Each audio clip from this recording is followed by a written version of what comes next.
جی السلام علیکم. وعلیکم السلام.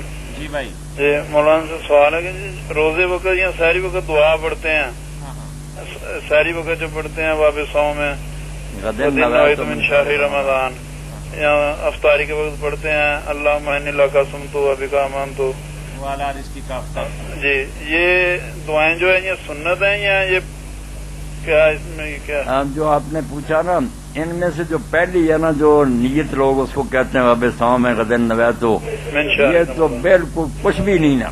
ہاں جی یہ تو بالکل اپنی طرف سے بنائی ہوئی بات ہے، دین میں اس کا کوئی ذکر نہیں.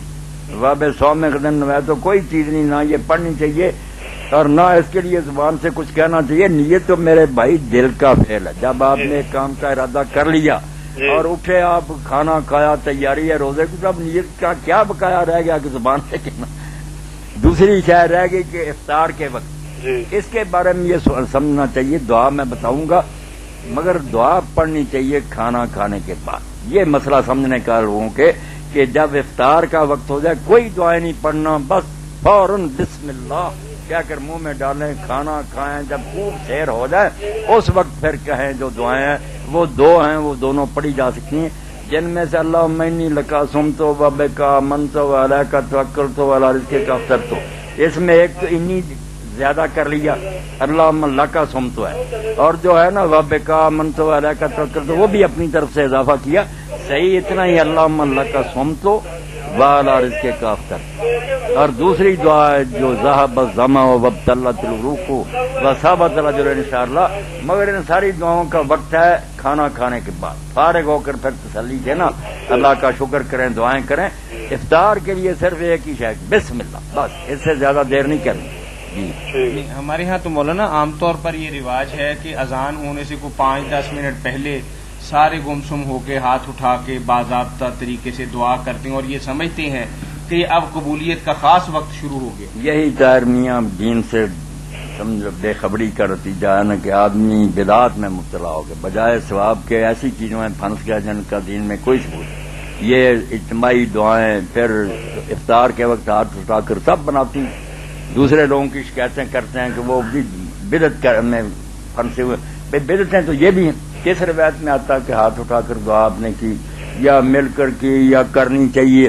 کوئی افطار کے وقت نہیں. یہ دعا ٹھیک ہے کہ آپ نے فرمایا 3 دعائیں جو رد نہیں ہوتی، ان میں سے ایک روزے دار کی دعا. افطار کا نہیں ذکر.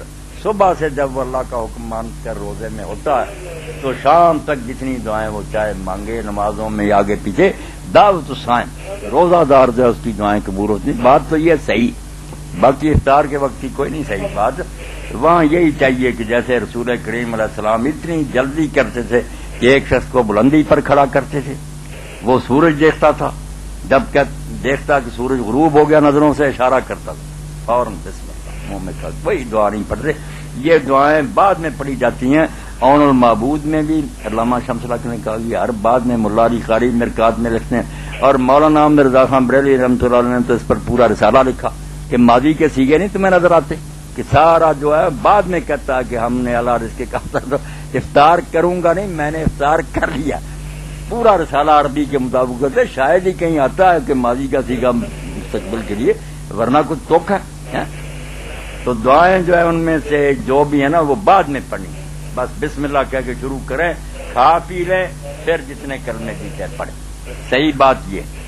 جی بھائی بات واضح ہو گئی. جی واضح ہو گئی. کچھ اور پوچھنا چاہیں گے آپ مولانا سے؟ یہ جو روزہ کھولنا ہے یہ جب اذان ہو جائے اللہ اکبر، جی اس وقت روزہ کھول لینا چاہیے. جو یہ نہیں دیکھنا چاہیے اذان کون کس کی ہے جو کون. نہیں کسی کی اذان بھی ہو، اذان جو بھی دے گا اس نے اپنا روزہ تو نہیں نا خراب کرنا. جو بھی ہے جب اس نے وقت ہو گیا اذان کی.